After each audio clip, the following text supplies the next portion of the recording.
VK Dutta जी, लेकिन ये अगर हम देख रहे हैं कि अमेरिकी विमान दिखाई दे रहे हैं दुबई में या हेलीकॉप्टर्स का इस्तेमाल करें, लेकिन वो इवैक्यूएट करके कहाँ ले जाएंगे? हाँ, गुड आई।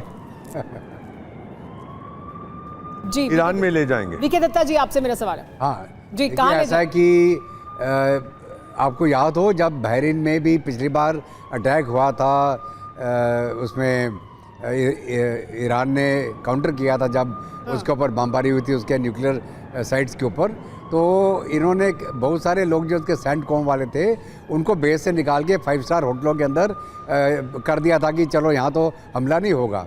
लेकिन ईरान ने वार्निंग दी थी कि तुम जहाँ मर्जी जाओ, हमको पता, हम तुमको टारगेट कर देंगे।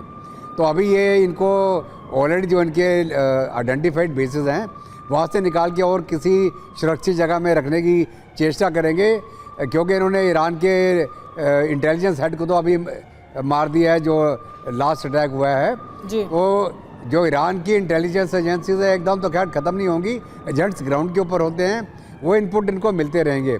तो अभी कहाँ लेके जाएंगे, कहीं ना कहीं मतलब किसी सेफ जगह पर शिफ्ट करना चाहते हैं, क्योंकि जो जगहें हैं वो तो टारगेट पर हैं, जो बेसेस हैं वो तो सीधे टारगेट पर हैं, तो वहाँ ना होकर किसी और सेफ जगह पर रखें ताकि वो सीधे टारगेट पर ना हो।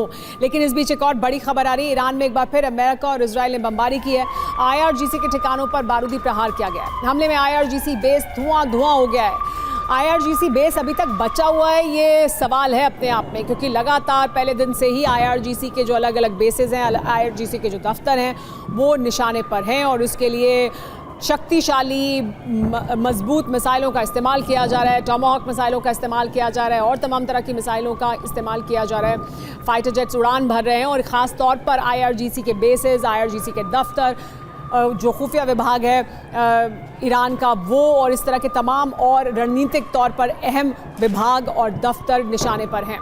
एक और बड़ी खबर, इराक के इरबिल में 3 ड्रोन नष्ट हुए। इरबिल एयरपोर्ट के पास ड्रोन तबाह हुए हैं। एयर डिफेंस ने ड्रोन को इंटरसेप्ट किया है। तो देखिए, ये वो तस्वीर है जिसमें इराक के इरबिल में 3 ड्रोन को इंटरसेप्ट कर उनको ध्वस्त किया गया। ड्रोन का इस्तेमाल भी कर रहा है क्योंकि ईरान लगातार, और ये जो ड्रोन है वो इरबिल के पास उन्हें इंटरसेप्ट किया गया और फिर नष्ट किया गया। इस बीच इजराइल को ईरान ने चेतावनी दी है। इजराइल को नक्शे से मिटा देंगे कहा ईरान ने। अमेरिका और इजराइल के 100 सैनिक मारे गए हैं। आज इजराइल पर 1500 मिसाइलें दागेंगे। इजराइल के खिलाफ ईरान का नया प्लान तैयार है। तो लगातार बयानबाजी भी हो रही है, जिसमें ईरान की तरफ से जो ताज़ा बयान दिया गया उसमें कहा गया है कि अमेरिका और इजराइल के 100 सैनिक अभी तक मारे गए हैं और आज वो 1500 मिसाइल दागने का लक्ष्य रखते हैं। एक और बड़ी खबर, ईरान में नए सिरे से हवाई हमले हो रहे हैं। इजराइल ने ईरान में हवाई हमले किए हैं। अब आपको ये बताते हैं कि ईरान, अमेरिका और इजराइल की इस जंग में अब तक कितना नुकसान हुआ है, कहाँ कितने लोगों की जान गई है। देखिए, अरब में जो महायुद्ध है उसकी वजह से कहाँ कितनी मौत हुई है ये हम आपको बता रहे हैं। ईरान में 201 लोगों की मौत हुई है, घायल 747 हैं। इजराइल में 9 लोगों की मौत की अब तक जानकारी है और 121 लोग घायल हैं। अमेरिकी जो सैन्यकर्मी हैं उनकी अगर बात की जाए तो 3 सैन्यकर्मियों की मौत हुई है और 5 घायल हैं। कुवैत में 1 की मौत हुई है, 32 घायल हैं। इराक में 2 की मौत हुई है और 5 घायल हैं। UAE में 3 की मौत हुई है और 58 लोग घायल हैं और कतर में 16 घायल हैं। बहरीन में 4 घायल हैं, ओमान में 5 लोग घायल हैं। ईरान अब हाइपरसोनिक मिसाइल से हमलों की शुरुआत कर चुका है।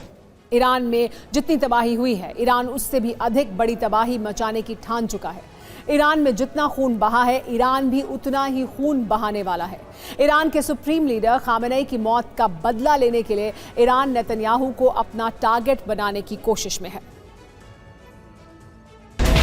माना जा रहा है कि अब ईरान के टारगेट पर जिसका पहला नाम है वो इजरायली पीएम नेतन्याहू है। इजरायली रक्षा मंत्री काट्स भी टारगेट पर हो सकते हैं। इसके अलावा ईरान इजरायली सेना प्रमुख और मोसाद चीफ को भी मारने की कोशिश में है।